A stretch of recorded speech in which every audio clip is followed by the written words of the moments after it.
Yeah, we'll see.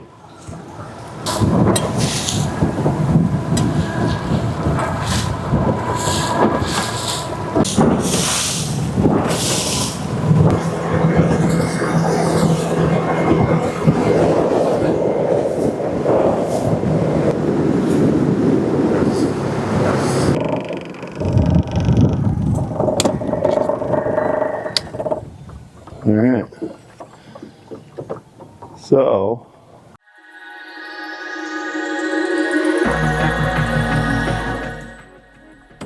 here we are. It's Friday again. Yeah, I know. It goes by every week, just keeps going by faster and freaking faster. It's unbelievable. Stay young, people. Stay young. Okay, we're out here on our favorite fishery, Pudget Sound, from the boat. A little bit different perspective.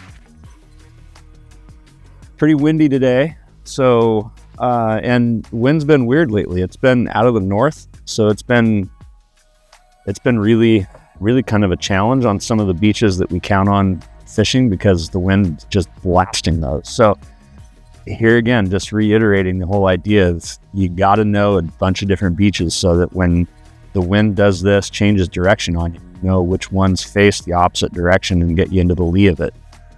Currently, sitting over here on this side of Vashon, on the east side of it, below the lighthouse, perfect, absolutely perfect. A couple cutthroat just jumped right over there. So, look at Vashon and look at some of the parks and access points that are along this east side, and you've got miles of beach here that would just be absolutely spectacular right now. Same thing as usual. We're getting into summer, so your bait fish are getting a little bit bigger. So it means the profile of your fly needs to be a little bit bigger, probably.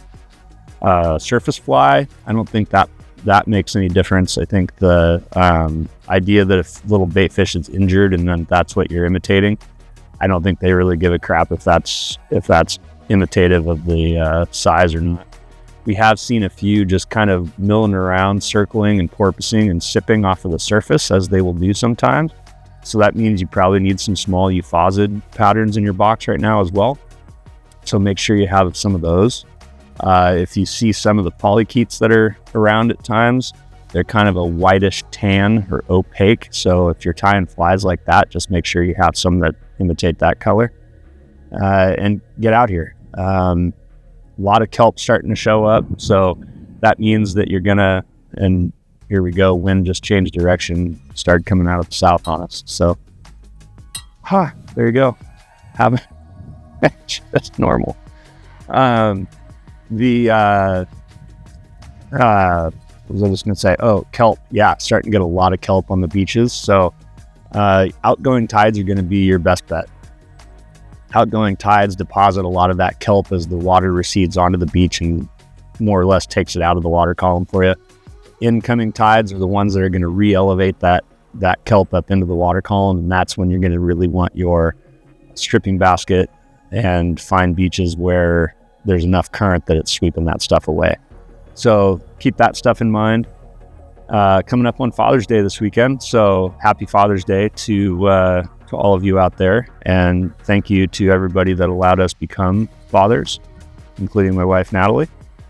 And let's see what else. Oh, Yakima. Check the yak flow this morning, 3,100.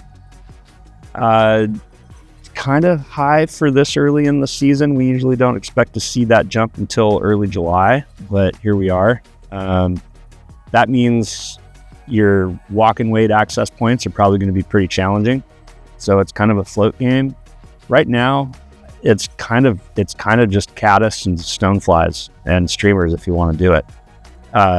Great time to be skating those things.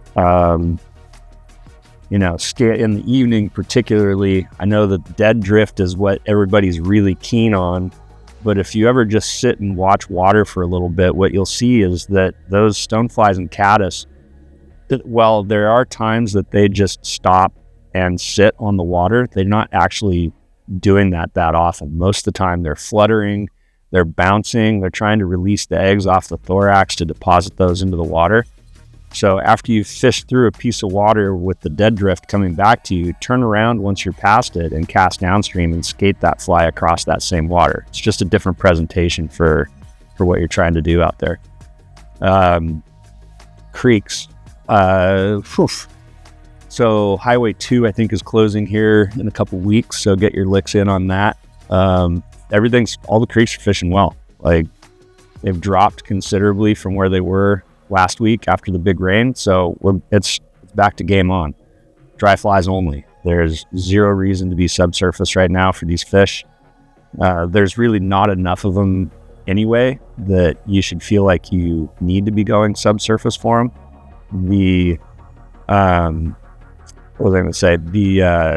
flies of choice, anything you can see, they're going to be super inquisitive of anything that's on the surface. And like on the Middle Fork, just been seeing so many beautiful little coastal cutthroat that we just don't need to stick a hook in every fish. I'm sorry. There's just not a reason to do that. So catch what you can, cover the water well with your surface flies. If you're only catching a few, be happy with that.